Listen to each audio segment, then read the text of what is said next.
Assalamualaikum warahmatullahi wabarakatuh. Waalaikumsalam warahmatullahi wabarakatuh. Selamat siang Bapak Ibu, terima kasih sudah berkumpul di ruang laboratorium PTS Angkatan 11. Terima kasih atas kehadiran Bapak Ibu dalam kegiatan diseminasi budaya positif.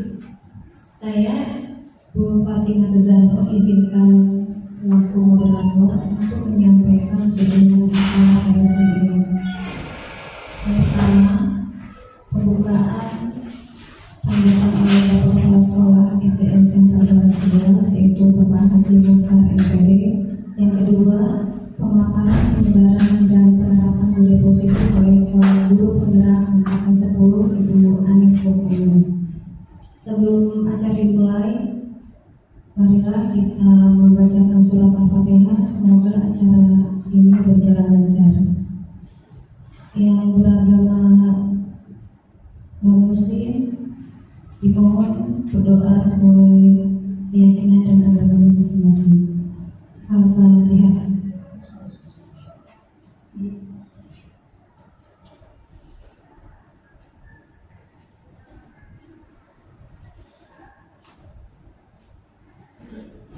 Amin amin ya rabbal alamin.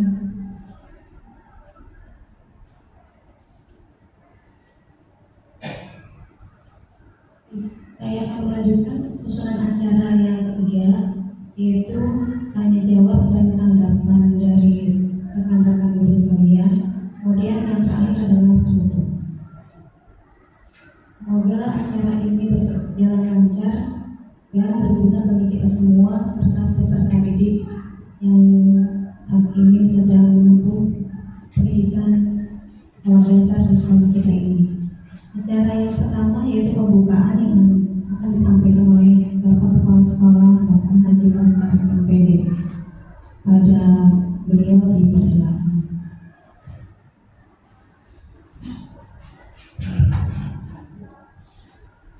Bismillahirrahmanirrahim. Assalamualaikum warahmatullahi wabarakatuh. Alhamdulillahirabbil alamin wa bihi nasta'in ala umuri dunya waddin. Wassalatu wassalamu ala asrofil anbiya'i wal mursalin wa ala alihi wa sahbihi ajma'in.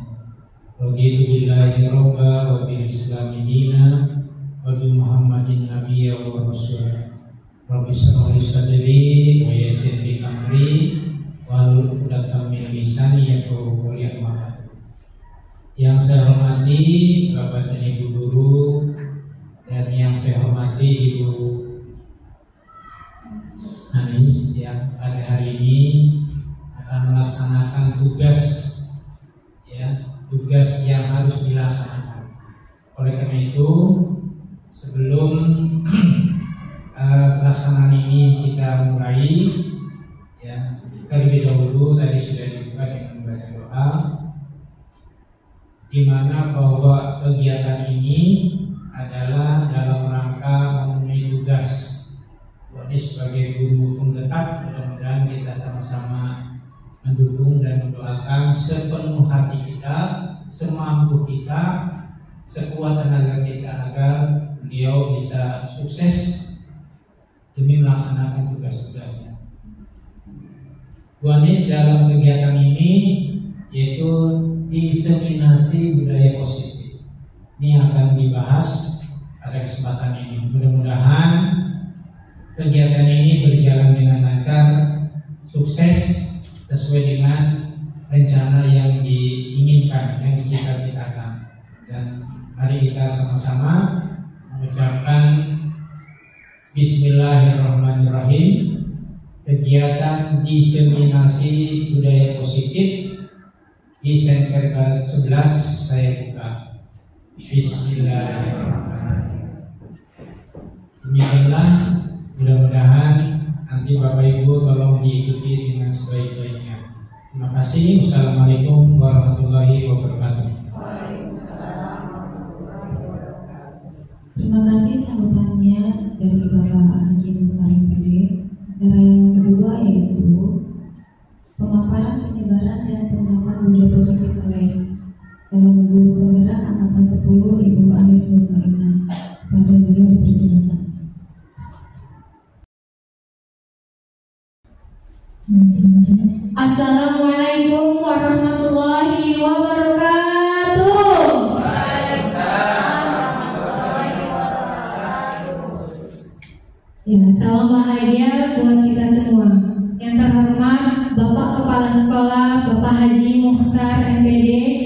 terhormat Bapak Ibu guru serta Tendi ya semuanya, dan bidang kurikulum, wakil kepala sekolah, dan bidang kesiswaan. Terima kasih atas kehadiran Bapak Ibu di diseminasi budaya positif aksi nyata modul 1.4 SDN Semper Barat 11. Ya, untuk pendidikan guru penggerak di kelas yang saya ikuti 10.095 dengan Bapak Fasilitator Bapak Amir Setiaji dan Ibu Ratnawati sebagai pengajar praktik. Sebelum kita mulai, saya ada pantun biar tidak tegang ya Bapak Ibu. Jalan-jalan bersama putri, cakep, lihat kucing lagi kerokan, cakep, emang budaya positif sudah asik jadi keren. Oke, kita lanjut ya Bapak Ibu. Budaya positif di sekolah sangatlah penting untuk mengembangkan peserta didik yang memiliki karakter kuat dan berakhlak sesuai profil pelajar Pancasila seperti yang dicetuskan sebagai pedoman untuk pendidikan di Indonesia. Budaya positif dapat dibangun dengan syarat sekolah perlu menyediakan lingkungan yang positif, aman, dan nyaman agar peserta didik mampu berpikir, bertindak, dan mencipta secara merdeka, mandiri, dan bertanggung jawab. Salah satu strategi yang perlu ditinjau ulang adalah penerapan disiplin yang selama ini dijalankan di sekolah. Kesadaran akan penerapan disiplin belum berdasarkan motivasi internal, di mana pembiasaan positif yang diterapkan bukan disiplin positif, namun masih menganut sistem penghargaan dan hukuman. Model disiplin yang dibangun masih belum berpusat pada siswa. Selain itu, posisi kontrol guru belum sampai pada tahap manajer, melainkan sebagai penghukum dan membuat siswa merasa bersalah. Sebagai pendidik, tujuan kita adalah menciptakan siswa-siswa yang memiliki disiplin diri, sehingga mereka bisa berperilaku dengan mengacu pada nilai-nilai kebajikan universal dan memiliki motivasi internal. Siswa yang memiliki disiplin diri berarti mampu bertanggung jawab terhadap apa yang dilakukannya. Nah, bagaimana peran kita sebagai pendidik dapat menumbuhkan disiplin diri pada diri siswa, sehingga siswa mampu menggali potensinya menuju kepada sebuah tujuan. Sesuatu yang dihargai dan bermakna, mengontrol diri, menguasai diri untuk memilih tindakan yang mengacu pada nilai-nilai yang dihargai. Ya, selanjutnya, bagaimana budaya positif yang sudah ada di sekolah kita berkembang menjadi karakter semua warga sekolah. Bagaimana pendidik menumbuh kembangkan budaya positif dalam mewujudkan karakter profil pelajar Pancasila, dan bagaimana menerapkan disiplin restitusi di posisi monitor dan manajer sehingga lingkungan yang positif dan aman, nyaman dapat terwujud. Adapun yang menjadi tujuan dalam tindakan nyata budaya positif ini adalah sebagai berikut. Yang pertama, terwujudnya visi sekolah melalui penerapan budaya positif, terbentuknya karakter disiplin yang kuat. Yang ketiga, menumbuhkan dan menguatkan karakter positif melalui pembiasaan positif. Yang keempat, menumbuh kembangkan karakter profil pelajar Pancasila, yaitu pelajar sepanjang hayat yang memiliki kompetensi global dan berperilaku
Yang keempat, membudayanya 5S, yaitu senyum, salam, sapa, sopan, dan santun.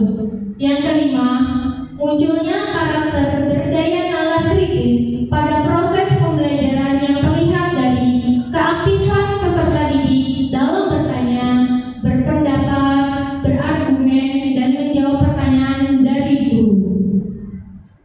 Disiplin positif. Nah, ini ada penjelasan disiplin positif. Banyak orang yang memaknai sebagai sesuatu yang dilakukan seseorang pada orang lain untuk mendapatkan kepatuhan dan memiliki kecenderungan ketidaknyamanan, serta sering dihubungkan dengan tata tertib yang berkaitan dengan sanksi dan hukuman bagi yang melanggarnya. Menurut Ki Hajar Dewantara, bahwa untuk mewujudkan murid yang merdeka, murid harus disiplin yang kuat yang berasal dari dirinya ataupun berasal dari luar diri, yang dinyatakan dalam bukunya yaitu Pemikiran, Konsepsi, Keteladanan Sikap Merdeka. Di mana ada kemerdekaan, disitulah harus ada disiplin yang kuat. Sungguh pun disiplin itu bersifat self-disiplin, yaitu kita sendiri yang mewajibkan kita dengan sekeras-kerasnya. Tetapi itu sama saja, sebab jikalau kita tidak cakap melakukan self-disiplin, wajiblah penguasa lain mendisiplin diri kita. Dan peraturan demikian itulah harus ada di dalam suasana yang merdeka. Adapun definisi kata merdeka menurut Ki Hajar Dewantara adalah mardika iku jarwanya, nora ngulepasing pamre, ing uga kuat kuasa aman diri priyangga, yang artinya merdeka tidak hanya terlepas dari perintah, akan tetapi juga cakap buat memerintah diri sendiri. Selanjutnya, menurut Diego Zen dalam bukunya menyatakan bahwa arti asli dari kata disiplin berkonotasi dengan disiplin diri dari murid-murid yang dapat membuat seseorang menggali potensinya menuju kepada sebuah tujuan, sesuatu yang dihargai dan bermakna. Bagaimana cara kita mengontrol diri dan menguasai diri untuk memilih tindakan yang mengacu pada nilai-nilai yang kita hargai. Dengan kata lain, seseorang yang memiliki disiplin diri, mereka bisa bertanggung jawab terhadap apa yang dilakukannya karena mereka berdasarkan tindakan mereka pada nilai-nilai kebajikan universal. Dari dua pendapat antara Ki Hajar Dewantara dan Diego Zen dapat disimpulkan bahwa murid yang memiliki disiplin positif akan memiliki motivasi internal yang tinggi dalam menguasai diri untuk melakukan tindakan yang sesuai dengan nilai-nilai kebajikan universal.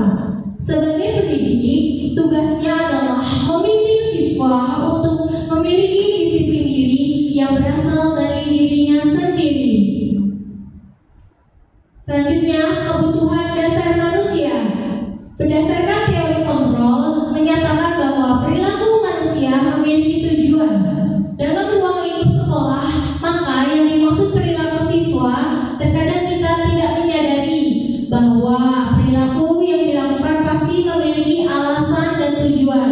Perlu dipahami bahwa ketika siswa melakukan perilaku yang tidak baik, maka saat itu siswa memiliki kebutuhan dasar yang harus dipenuhi.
dalam murid-murid adalah motivasi yang nomor 3. Karena dengan memiliki motivasi tersebut, mereka telah memiliki motivasi intrinsik yang berdampak jangka panjang.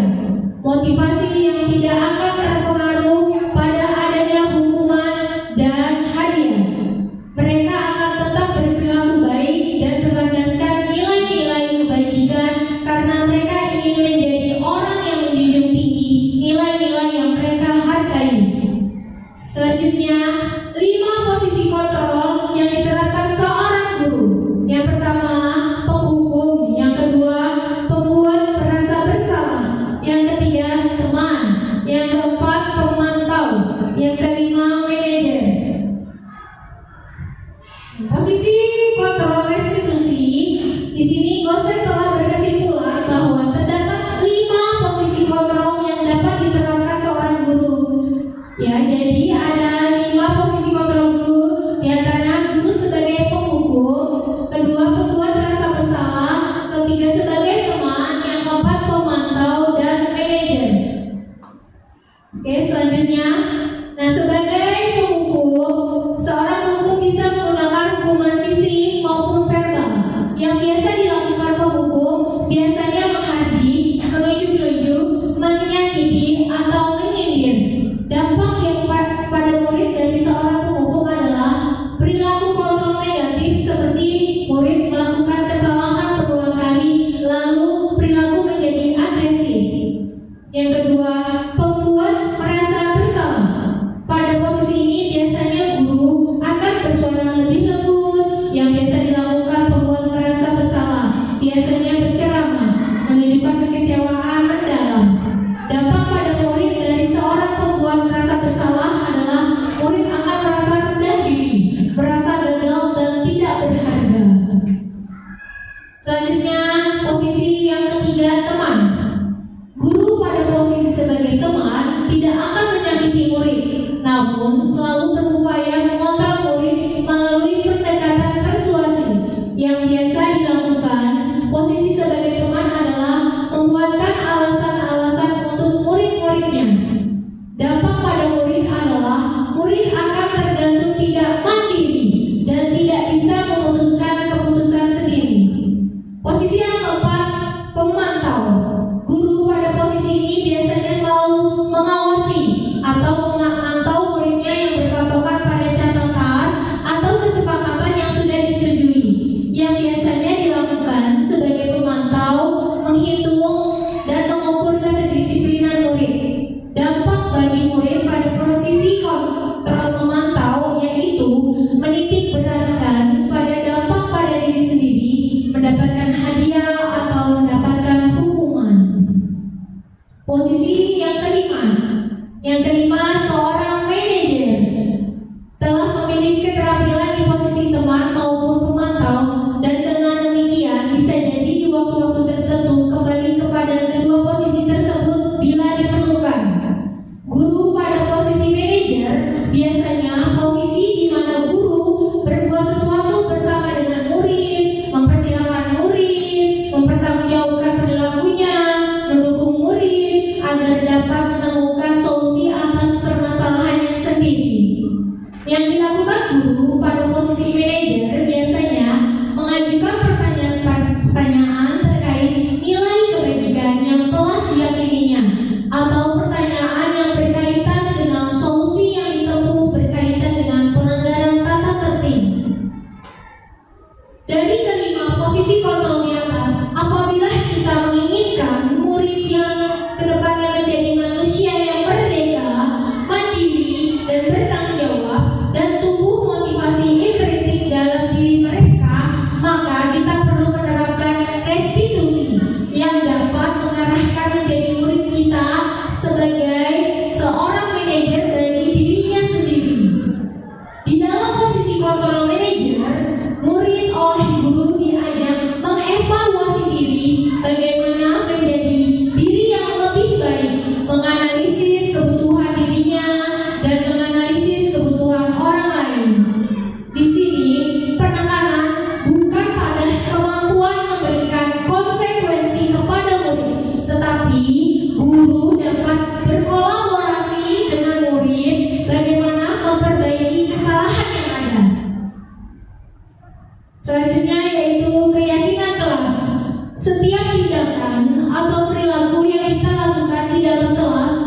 perilaku warga sekolah yang memiliki budaya positif, hal pertama perlu diciptakan dan disepakati adalah membuat keyakinan atau prinsip-prinsip dasar bersama di antara para warga kelas untuk mendapatkan nilai-nilai kebajikan yang disepakati bersama. Selanjutnya, mengapa keyakinan kelas? Mengapa tidak peraturan kelas saja? Nah, jawabannya adalah suatu keyakinan akan lebih memotivasi seseorang dari dalam atau memotivasi secara intrinsik. Seseorang akan lebih tergerak untuk lebih semangat untuk menjalankan keyakinannya daripada hanya sekedar mengikuti serangkaian peraturan yang mengatur mereka harus berlaku begini atau begitu, yang membuat ketidaknyamanan dan keterpaksaan. Nah, ini contoh keyakinan kelas yang ada di kelas 3B, yaitu caranya dengan keyakinan kelas bersifat lebih abstrak. Yang kedua, keyakinan kelas dituliskan berupa pernyataan universal. Yang ketiga, pernyataan keyakinan kelas senantiasa dibuat dalam bentuk positif. Yang keempat, keyakinan kelas hendaknya tidak terlalu banyak sehingga mudah diingat dan dipahami oleh semua warga kelas. Yang kelima, keyakinan kelas sebaiknya sesuatu yang dapat diterapkan di lingkungan sesuai dengan kondisinya. Yang keenam, semua warga kelas hendaknya ikut berkontribusi dalam pembuatan keyakinan kelas lewat kegiatan curah pendapat. Yang ketujuh, bersedia meninjau kembali keyakinan kelas dari waktu ke waktu.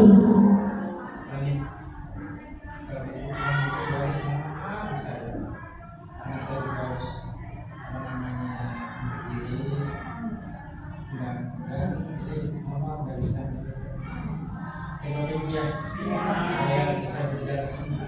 Ini dilanjutkan saja semua, mudah-mudahan acara ini berjalan dengan bagus, lancar, dan sukses. Kalian memaklum, ya Bu ya.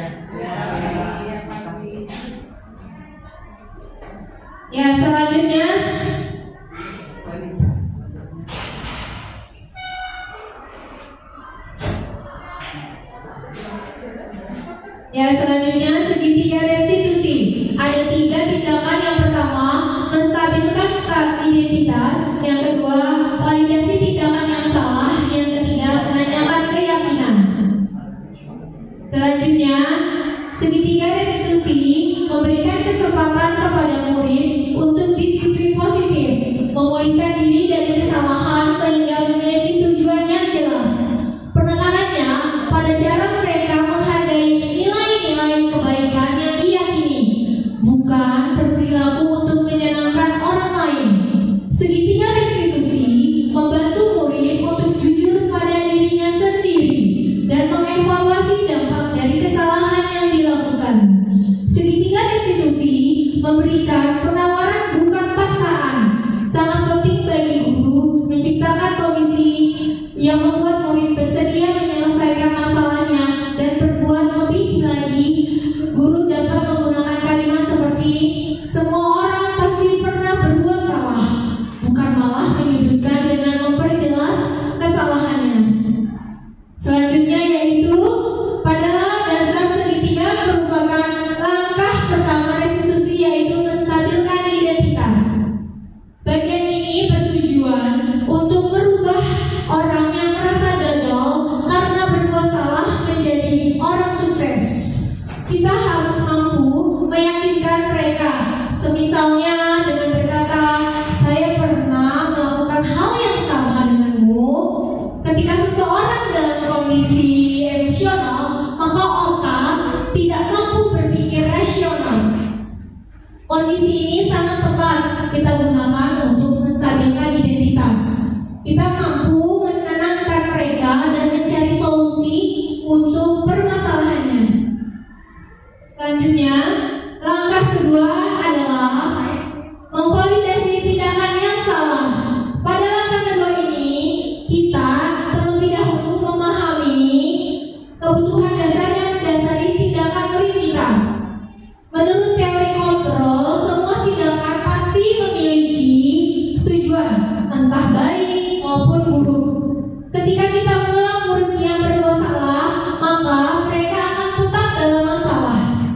Yang lebih diperlukan adalah kita memahami alasan mereka berbuat kesalahan sehingga mereka merasa dipahami. Selanjutnya, posisi yang ketiga, menanyakan keyakinan. Ketika langkah pertama dan kedua sukses dilakukan, maka anak lebih siap dikaitkan dengan nilai-nilai kebajikan sehingga dia percaya dan berpindah menjadi orang yang dia inginkan. Kehidupan masa depan yang mereka inginkan sangat penting ditanyakan. Ketika gambaran masa depannya sudah ditemukan, maka guru dapat membantu mengarahkan mereka tetap fokus pada gambarannya. Segitiga restitusi dapat menumbuhkan motivasi internal murid untuk disiplin positif dan terbiasa mencari solusi dengan permasalahannya.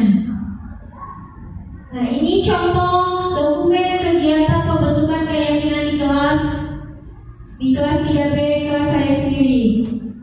Semoga nanti Bapak Ibu di kelas bisa menerapkannya untuk pembuatan keyakinan kelas. Selanjutnya, nah ini ada penempelan media seperti karton, kemudian anak untuk menuliskan ide-idenya, kemudian ditempel di lembar yang sudah disiapkan oleh guru. Jadi anak siswa dituliskan keyakinan kelasnya satu persatu, kemudian ditempel satu-satu di papan tulis yang sudah disiapkan oleh guru. Selanjutnya, ya ini contoh pembentukan keyakinan kelas. Siswa disuruh maju satu persatu untuk menuliskan keyakinan kelas yang sudah ditulis di mejanya masing-masing untuk ditempel di media yang sudah disiapkan oleh guru. Selanjutnya, ya ini adalah bentuk keyakinan kelas yang sudah jadi untuk disepakati di kelas yang saya laksanakan. Nah, yang selanjutnya yaitu penerapan segitiga restitusi. Ya, di sini saya menyelesaikan masalah tentang Vika yang dicontek oleh temannya. Dia merasa emosi, kemudian melakukan tindakan yaitu dengan penerapan segitiga restitusi untuk memecahkan permasalahan tersebut.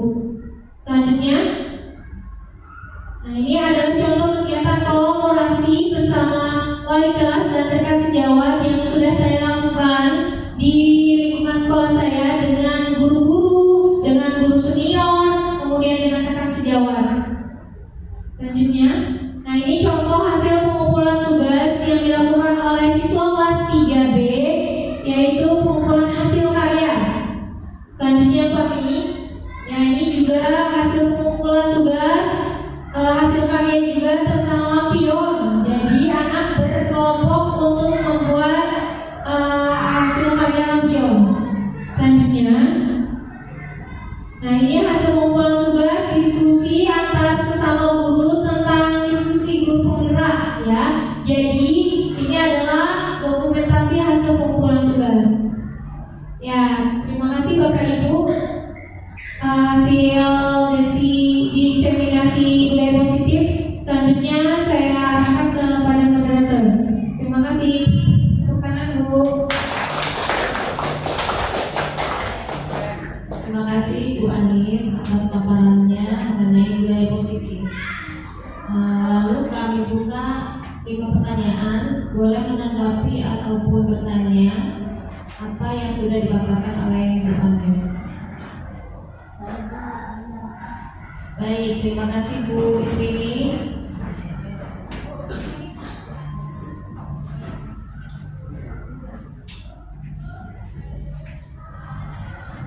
Assalamualaikum warahmatullahi wabarakatuh. Waalaikumsalam warahmatullahi wabarakatuh. Terima kasih moderator dan Wamis yang telah memberikan kesempatan kepada saya. Perkenalkan saya Bu Isrini dari guru kelas 1C akan bertanya tentang yang tadi telah dipaparkan oleh Bu Anis tentang diseminasi budaya positif. Yang ingin saya tanyakan adalah apakah sistem reward bisa membuat anak menjadi disiplin. Efektifkah kalau reward seperti itu tidak efektif? Bagaimana dengan banyak menguji anak? Bisakah berhasil? Terima kasih. Baik, terima kasih Bu Is. Baik, Bu Is ini saya coba menjawab ya. Ya, pemberian reward seperti bintang atau stiker sebagai hadiah juga alat kontrol. Ya, walaupun menyenangkan untuk anak, ini tidak efektif Bu untuk disiplin positif dalam jangka panjang. Nah, reward efisien ubah perilaku dalam jangka pendek, tapi anak tidak melatih motivasi tenangnya. Perilaku dilakukan karena hadiah, bukan tanggung jawab. Memuji anak atau memberi hadiah boleh, asalkan spontan. Tujuannya untuk mengekspresikan emosi orang tua, bukan untuk memanipulasi atau mengontrol. Memberi dukungan dan hadiah untuk anak tidak dijanjikan di awal sebagai iming-iming perilaku, tidak menjadi alat tawar agar anak tidak ketergantungan. Yang penting adalah dukungan pada anak dilakukan bukan hanya saat berhasil atau menang, tapi justru saat gagal menunjukkan usaha keras. Seperti itu Bu Isrini. Tepuk tangan Ibu.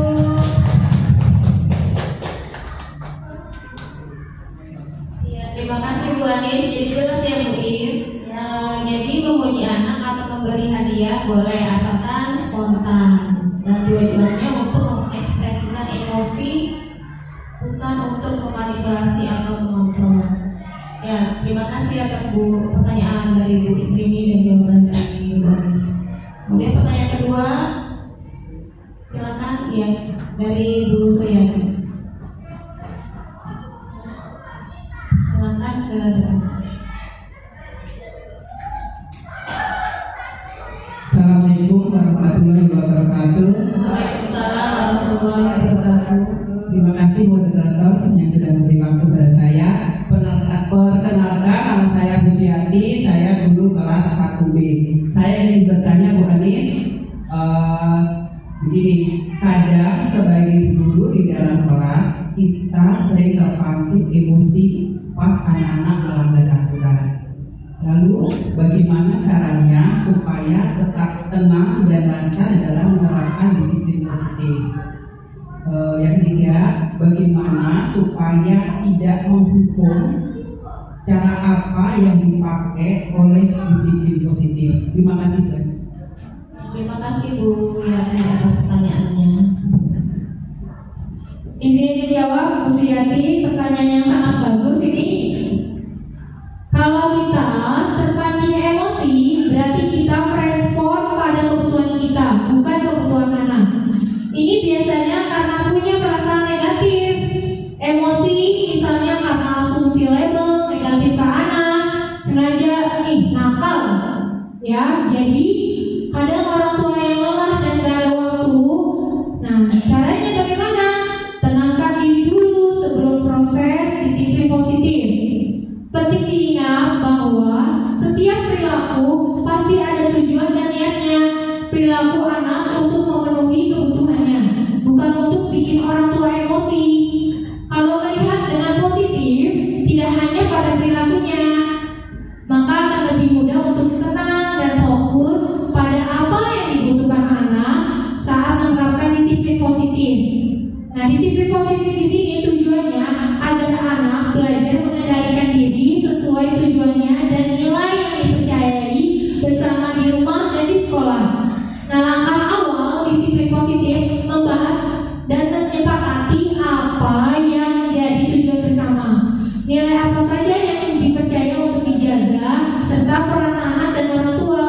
Kesepakatan bersama dilakukan sejak awal didasari komunikasi yang baik. Sepakati juga konsekuensi serta apa yang akan dilakukan orang tua dan anak saat dilanggar. Kalau sudah ada kesepakatan, maka saat anak melanggar, pastinya anak akan belajar akan melakukan kesalahan. Bisa jadi dasar diskusi. Apa yang kamu lakukan? Apa saja kebutuhan yang terpenuhi? Apakah kamu mengganggu kebutuhan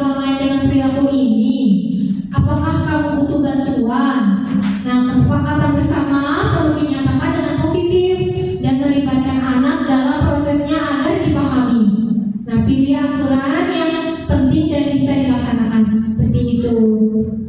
Karena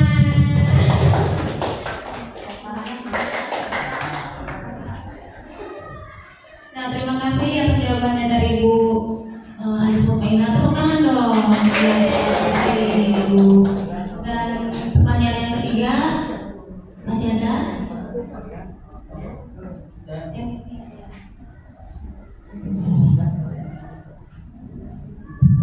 Bismillahirrahmanirrahim. Assalamualaikum warahmatullahi wabarakatuh. Waalaikumsalam warahmatullahi wabarakatuh. Ya, saya Bapak Inami, kelas 5, ya Bapak Ibu Anis. Di kelas saya ada kasus, ya, pada suatu hari pagi-pagi berdatangan anak-anak sudah hadir di dalam kelas, kecuali ada satu anak yang namanya Randi. Nah, Randi ini belum kelihatan. Begitu pelajaran akan dimulai, Andi yang datang dengan kondisi yang berantakan. Sinta temannya bertanya, mengapa dia berantakan? Lalu anak Andi itu malah marah-marah Bu Anis dan menantang temannya sehingga terlibat adu mulut. Anak-anak yang takut memanggil saya yang kebetulan berada di ruang guru. Saya panggil kedua anak itu. Setelah saya tanya, ternyata Andi tidak suka kalau dibilang berantakan dan sering terlambat. Randi tergesa-gesa berangkat ke sekolah hingga hatinya kalut.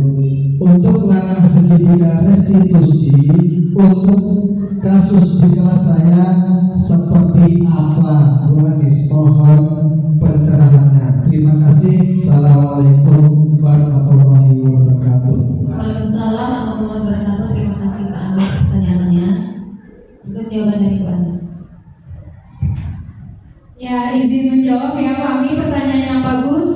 Untuk langkah restitusi, ya yang pertama yaitu menstabilkan identitas. Nah, menurut Andi, perbuatan yang akan dilakukan tadi pagi itu benar atau salah? Jadi Pak Ami melakukan tadi jawab kepada Andi. Kemudian setiap orang pasti pernah melakukan kesalahan. Kemudian yang ketiga, tidak ada di dunia ini orang yang sempurna. Nah, itu untuk menstabilkan identitas. Nah, langkah selanjutnya yang kedua yaitu memvalidasi tindakan yang salah. Andi pasti punya alasan mengapa melakukan itu. Nah, sekarang ceritakan pada Bapak atau Ibu apa alasanmu. Jadi langkah yang kedua yaitu menanyakan, ya. Kemudian langkah ketiga menanyakan keyakinan. Kita sudah membuat keyakinan kelas, kemudian keyakinan kelas apa saja yang telah kita sepakati. Yang ketiga, apakah Andi meyakini keyakinan kelas kita? Yang keempat, jika Andi meyakininya, apakah Randi bersedia memperbaikinya? Yang keempat, jika Andi memperbaikinya, berarti hal ini menunjukkan seperti apa Randi yang sebenarnya. Yang kelima, apa rencana Andi untuk memperbaiki hal ini? Langkah selanjutnya yaitu bagaimana perasaan Andi setelah melakukan restitusi. Jadi untuk penyelesaian permasalahannya yaitu melakukan segitiga restitusi dengan menanya jawaban kepada anak yang bermasalah untuk menemukan solusinya. Seperti itu Pak Ami. Terima kasih Pak Anis. Pertanyaan jawaban dari Ibu Anis. Bagaimana Pak Ami? Iya.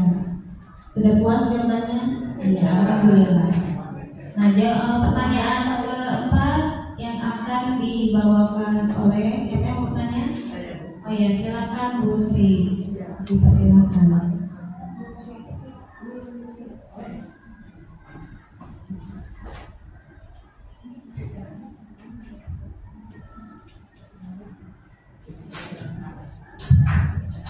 Baik, terima kasih Bu Mar atas waktunya. Ini Bu Anis, tadi pada slide yang beberapa yang entah ya, saya melihat ada kalimat yang menyatakan keyakinan kelas sebagai landasan dalam memecahkan permasalahan yang ada di dalam kelas tersebut. Oh iya maaf, saya Sri Sukarni, guru kelas 2A. Ulang sekali lagi ya.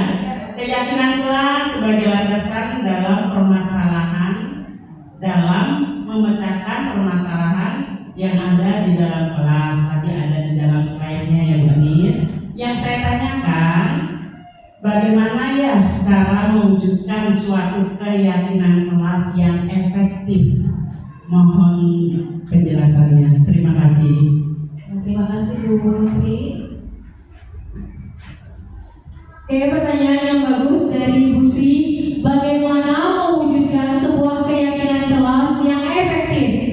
Ya, caranya dengan menetapkan aturan dan harapan. Mulailah dengan menetapkan aturan dan harapan yang jelas di kelas bersama siswa.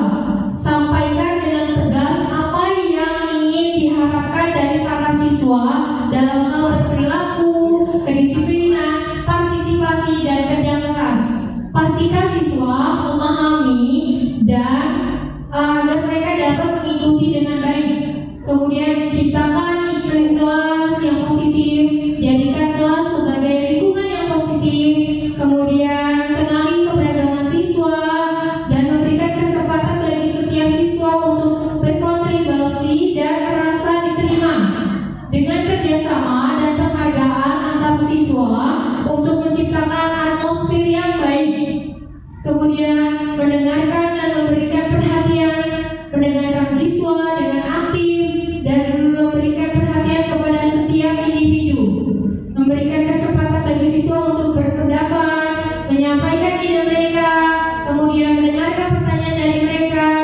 Nah, menyiapkan waktu dalam jadwal untuk berdiskusi kelas dan memberi umpan balik yang konstruktif. Kemudian mendorong partisipasi yang aktif. Aktifkan siswa dengan cara pembelajaran dengan mendorong partisipasi aktif. Nah, buat suasana kelas yang mendukung dengan cara berdiskusi terbuka. Ya, jadi tiap orang berpendapat untuk menyampaikan idenya. Ya, kemudian yang keempat, memperhatikan kebutuhan individu.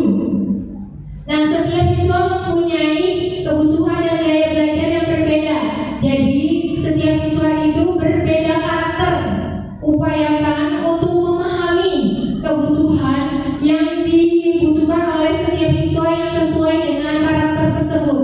Sesuaikan pengajaran dan materi agar sesuai dengan gaya belajar mereka untuk meningkatkan efektivitas pembelajaran. Yang kelima, melibatkan orang tua dan murid-murid. Ya, jadi untuk pembuatan keyakinan kelas yang efektif itu juga kita melibatkan orang tua, ya, untuk berkomunikasi secara teratur dengan media WA group, ya. Jadi kita sebagai guru di sekolah harus melibatkan orang tua murid untuk membuat keyakinan kelas supaya yang efektif. Nah, kolaborasi antara guru dan murid dapat membantu menciptakan dukungan yang kuat bagi perkembangan siswa di sekolah. Seperti itu Bu Sri jawabannya. Semoga memuaskan.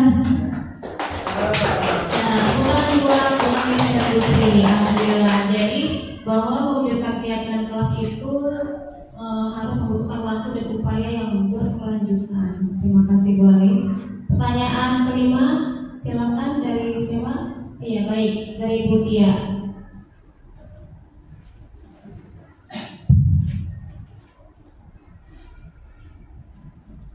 Assalamualaikum warahmatullahi wabarakatuh.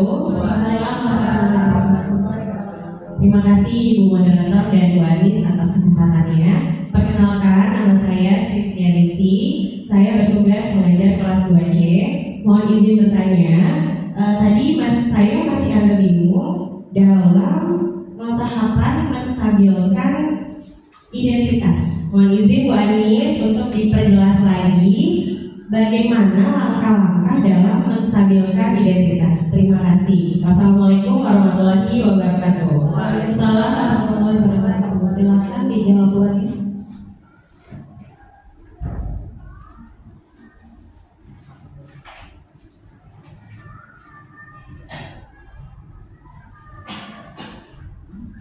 Oke, terima kasih pertanyaannya Bu Tia. Izin menjawab, bagaimana langkah menstabilkan identitas dalam segitiga restitusi. Bagian dasar segitiga itu bertujuan untuk mengubah identitas dari orang yang gagal karena melakukan kesalahan menjadi orang yang sukses. Kita menginginkan siswa yang reflektif, maka kita harus meyakinkan murid dengan cara mengatakan kalimat-kalimat seperti berbuat salah itu tidak apa-apa, tidak ada manusia yang sempurna. Nah, selanjutnya Bapak Ibu tidak tertarik mencari siapa yang salah, tapi Bapak Ibu ingin mencari solusi dari permasalahan tersebut.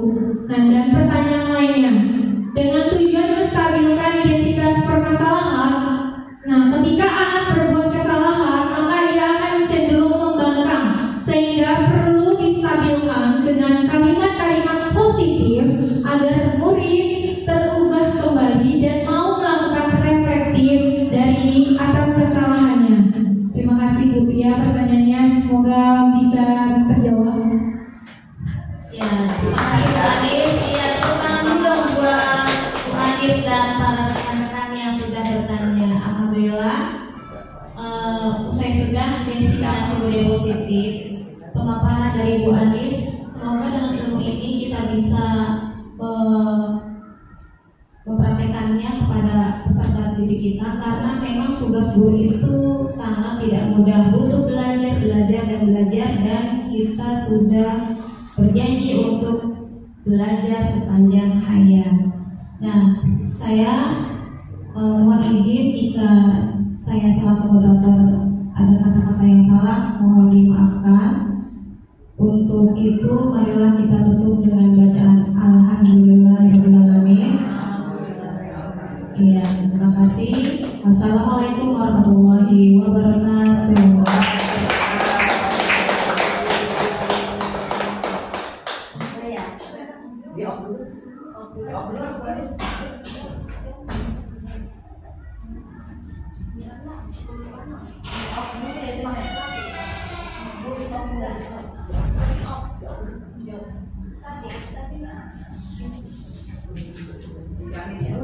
Selesai.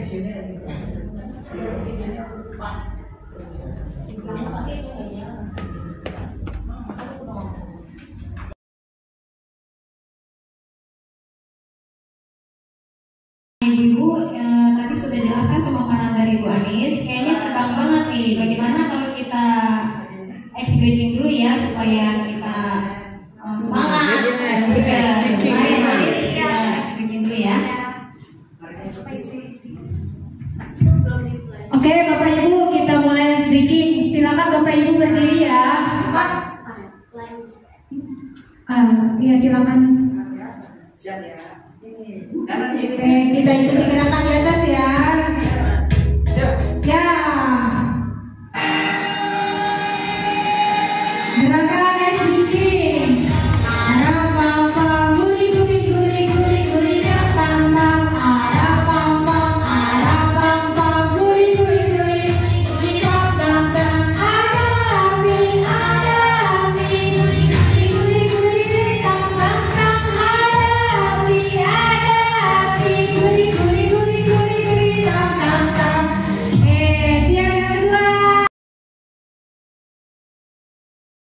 Mengenai budaya positif.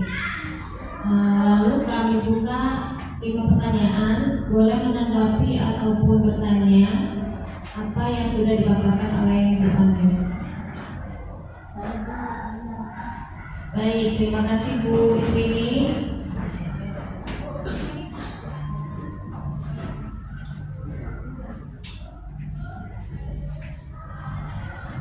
Assalamualaikum warahmatullahi wabarakatuh. Waalaikumsalam warahmatullahi wabarakatuh. Terima kasih moderator dan Bu Anis yang telah memberikan kesempatan kepada saya. Perkenalkan, saya Bu Isrini dari dari guru kelas 1C akan bertanya tentang yang tadi telah dipaparkan oleh Bu Anis tentang diskriminasi budaya positif. Yang ingin saya tanyakan adalah, apakah sistem reward bisa membuat anak menjadi disiplin? Efektifkah? Kalau reward seperti itu tidak efektif, bagaimana dengan banyak menguji anak? Bisakah berhasil? Terima kasih. Baik, terima kasih Bu pertanyaannya. Baik, Bu Isrini, saya coba menjawab ya. Ya, memberikan reward seperti bintang atau stiker sebagai hadiah juga kontrol. Ya, walaupun menyenangkan untuk anak, ini tidak efektif Bu untuk disiplin positif dalam jangka panjang. Nah, reward efisien ubah perilaku dalam jangka pendek, tapi anak tidak melatih motivasi tenangnya. Perilaku dilakukan karena hadiah, bukan tanggung jawab. Memuji anak atau memberi hadiah boleh, asalkan spontan. Tujuannya untuk mengekspresikan emosi orang tua, bukan untuk memanipulasi atau mengontrol. Memberi dukungan dan hadiah untuk anak tidak dijanjikan di awal sebagai iming-iming perilaku, tidak menjadi alat tawar agar anak tidak ketergantungan. Yang penting adalah dukungan pada anak dilakukan bukan hanya saat berhasil atau menang, tapi justru saat gagal menunjukkan usaha keras. Seperti itu Bu Isrini. Tepuk tangan Ibu.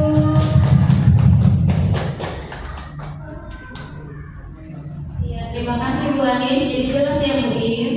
Ya, jadi memuji anak atau memberi hadiah boleh asalkan spontan dan tujuannya untuk mengekspresikan emosi, bukan untuk memanipulasi atau mengontrol. Ya, terima kasih atas Bu pertanyaan dari Bu Isrini dan jawaban dari Bu Anis. Kemudian pertanyaan kedua, silakan ya dari Bu Suyani. Silakan ke depan. Assalamualaikum warahmatullahi wabarakatuh. Waalaikumsalam warahmatullahi wabarakatuh. Terima kasih moderator yang sudah memberi waktu pada saya. Perkenalkan, nama saya Bu Suyati, saya guru kelas 1B. Saya ingin bertanya Bu Anis, begini, kadang sebagai guru di dalam kelas kita sering terpancing emosi pas anak-anak melanggar aturan. Lalu bagaimana caranya supaya tetap tenang dan lancar dalam menerapkan disiplin positif? Yang ketiga, bagaimana supaya tidak menghukum? Cara apa yang dipakai oleh disiplin positif? Terima kasih Bu. Terima kasih Bu Yani atas pertanyaannya. Izin dijawab Bu Suyati, pertanyaan yang sangat bagus ini. Kalau kita terpancing emosi, berarti kita merespon pada kebutuhan kita, bukan kebutuhan anak. Ini biasanya karena punya perasaan negatif, emosi, misalnya karena asumsi label negatif ke anak, sengaja nakal, ya. Jadi kadang orang tua yang lelah dan gak ada waktu. Nah, caranya bagaimana? Tenangkan diri dulu sebelum proses disiplin positif. Penting diingat bahwa setiap perilaku pasti ada tujuan dan niatnya. Perilaku anak untuk memenuhi kebutuhannya, bukan untuk bikin orang tua emosi. Kalau melihat dengan positif, tidak hanya pada perilakunya, maka akan lebih mudah untuk tenang dan fokus pada apa yang dibutuhkan anak saat menerapkan disiplin positif. Nah, disiplin positif di sini tujuannya agar anak belajar mengendalikan diri sesuai tujuannya dan nilai yang dipercayai bersama di rumah dan di sekolah. Nah, langkah awal disiplin positif membahas dan menyepakati apa yang jadi tujuan bersama. Nilai apa saja yang dipercaya untuk dijaga serta peran anak dan orang tua. Kesepakatan bersama dilakukan sejak awal, didasari komunikasi yang baik. Sepakati juga konsekuensi serta apa yang akan dilakukan orang tua dan anak saat dilanggar. Kalau sudah ada kesepakatan, maka saat anak melanggar, pastinya anak akan belajar, akan melakukan kesalahan. Bisa jadi dasar diskusi. Apa yang kamu lakukan? Apa saja kebutuhan yang terpenuhi? Apakah kamu mengganggu kebutuhan orang lain dengan perilaku ini? Apakah kamu butuh bantuan? Nah, kesepakatan bersama perlu dinyatakan dengan positif dan melibatkan anak dalam prosesnya agar dipahami. Nah, pilih aturan yang penting dan bisa dilaksanakan. Seperti itu.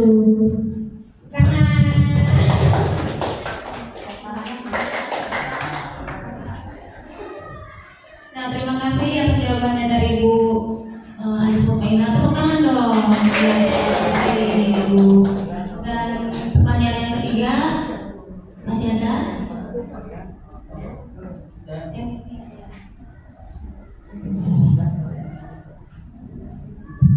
Bismillahirrahmanirrahim. Assalamualaikum warahmatullahi wabarakatuh. Waalaikumsalam warahmatullahi wabarakatuh.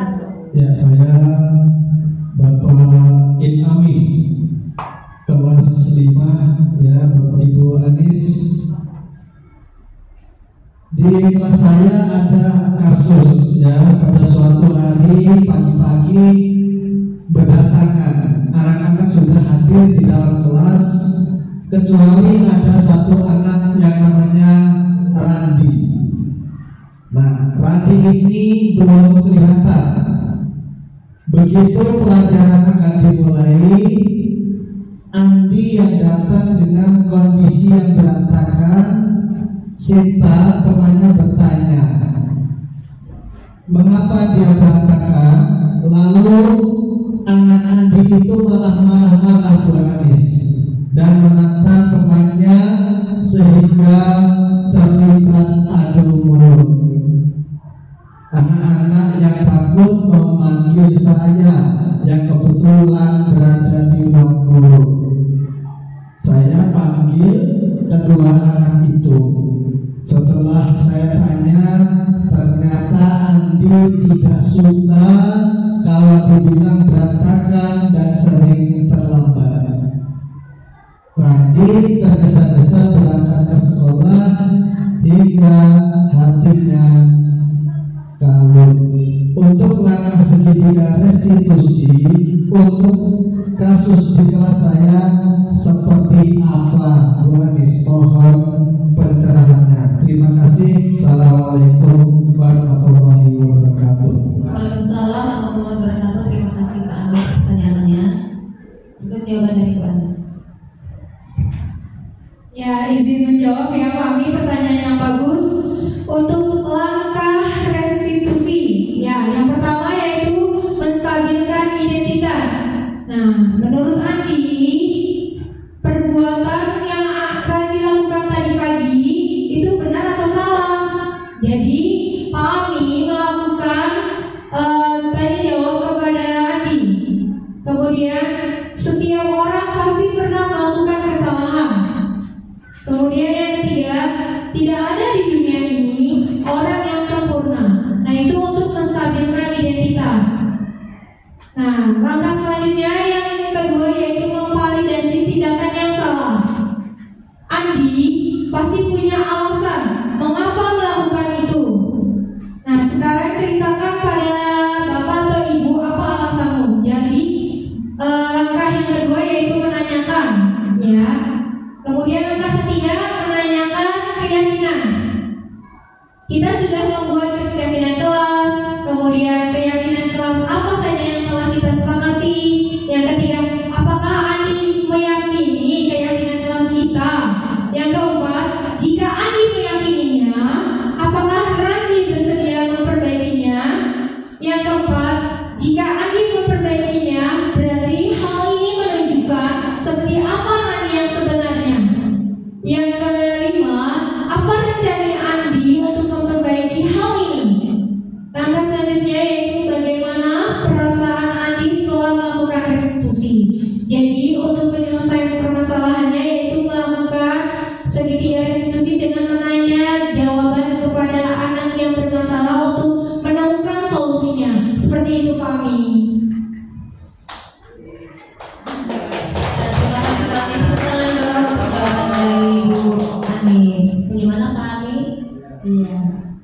Sudah puas jawabannya? Iya, alhamdulillah. Nah, pertanyaan keempat yang akan dibawakan oleh siapa yang mau bertanya? Oh ya, silakan Bu Sri. Dipersilakan.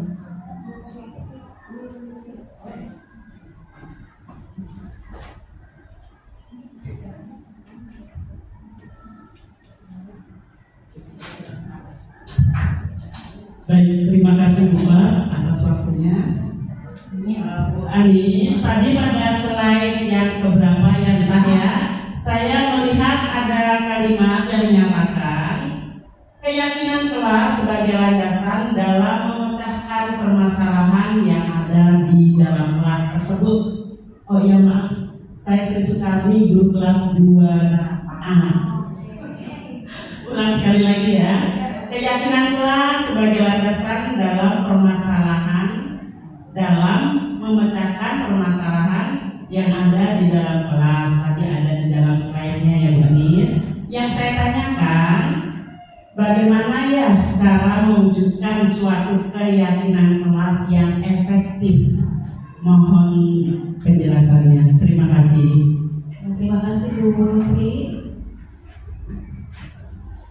Oke, pertanyaan yang bagus dari Bu Sri. Bagaimana mewujudkan sebuah keyakinan kelas yang efektif? Ya, caranya dengan menetapkan aturan dan harapan. Mulailah dengan menetapkan aturan dan harapan yang jelas di kelas bersama siswa. Sampaikan dengan tegas apa yang ingin diharapkan dari para siswa dalam hal berperilaku, kedisiplinan, partisipasi, dan kerja keras. Pastikan siswa memahami dan agar mereka dapat mengikuti dengan baik. Kemudian menciptakan iklim kelas yang positif, jadikan kelas sebagai lingkungan yang positif. Kemudian kenali keberagaman siswa dan memberikan kesempatan bagi setiap siswa untuk berkontribusi dan merasa diterima. Dengan kerjasama dan penghargaan antar siswa untuk menciptakan atmosfer yang baik. Kemudian mendengarkan dan memberikan perhatian, mendengarkan siswa dengan aktif dan memberikan perhatian kepada setiap individu, memberikan kesempatan bagi siswa untuk berpendapat, menyampaikan ide mereka, kemudian mendengarkan pertanyaan dari mereka. Nah, menyiapkan waktu dalam jadwal untuk berdiskusi kelas dan memberi umpan balik yang konstruktif. Kemudian mendorong partisipasi yang aktif. Aktifkan siswa dengan cara pembelajaran dengan mendorong partisipasi aktif. Nah, buat suasana kelas yang mendukung dengan cara berdiskusi terbuka. Ya, jadi tiap orang berpendapat untuk menyampaikan idenya. Ya. Kemudian yang keempat, memperhatikan kebutuhan individu. Nah, setiap siswa mempunyai kebutuhan dan gaya belajar yang berbeda. Jadi setiap siswa itu berbeda karakter.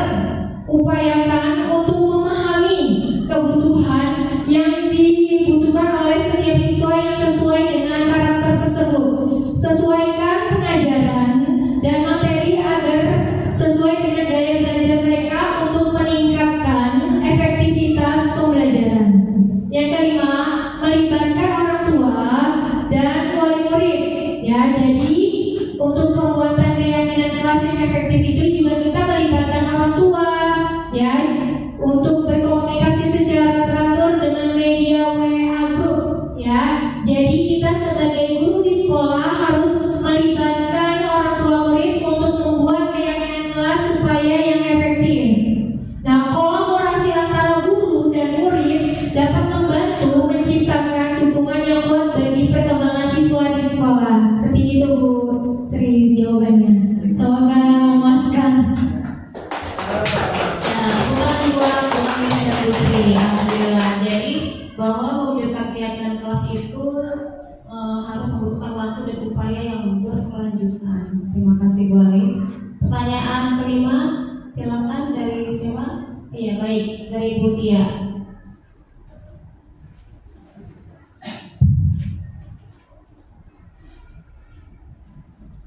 Assalamualaikum warahmatullahi wabarakatuh. Terima kasih Ibu Moderator dan Bu Anis atas kesempatannya. Perkenalkan, nama saya Sri Setiadesi. Saya bertugas mengajar kelas 2C. Mohon izin bertanya, tadi saya masih agak bingung dalam tahapan menstabilkan identitas. Mohon izin Bu Anis untuk diperjelas lagi bagaimana langkah-langkah dalam menstabilkan identitas. Terima kasih. Wassalamualaikum warahmatullahi wabarakatuh. Waalaikumsalam warahmatullahi wabarakatuh. Silakan dijawab Bu Anis.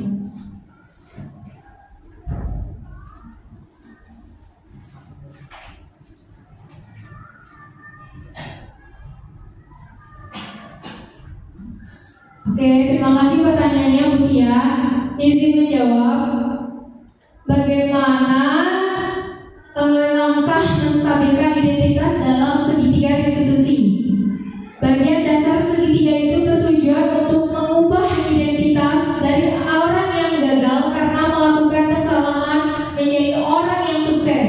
Kita menginginkan siswa yang reflektif, maka kita harus meyakinkan murid dengan cara mengatakan kalimat-kalimat seperti berbuat salah itu tidak apa-apa, tidak ada manusia yang sempurna.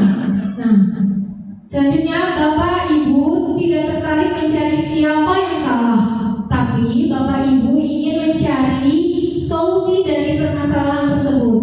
Nah, dan pertanyaan lainnya, dengan tujuan menstabilkan identitas permasalahan. Nah, ketika anak berbuat kesalahan, maka ia akan cenderung membangkang, sehingga perlu distabilkan dengan kalimat-kalimat positif agar murid terugah kembali dan mau melakukan reflektif dari atas kesalahannya. Terima kasih Bu Tia, pertanyaannya semoga bisa terjawab. Ya, terima kasih Bu Anis. Ya, tepuk tangan dong buat Bu Anis dan para rekan-rekan yang sudah bertanya. Alhamdulillah, usai sudah destinasi budaya positif pemaparan dari Bu Anis. Semoga dengan ilmu ini kita bisa mempraktekannya kepada peserta didik kita, karena memang tugas guru itu sangat tidak mudah, butuh belajar dan kita sudah berjanji untuk belajar sepanjang hayat. Nah, saya mohon izin jika saya selaku moderator ada kata-kata yang salah, mohon dimaafkan. Untuk itu marilah kita tutup dengan bacaan Alhamdulillahirobbilalamin. Iya, terima kasih. Wassalamualaikum warahmatullahi wabarakatuh.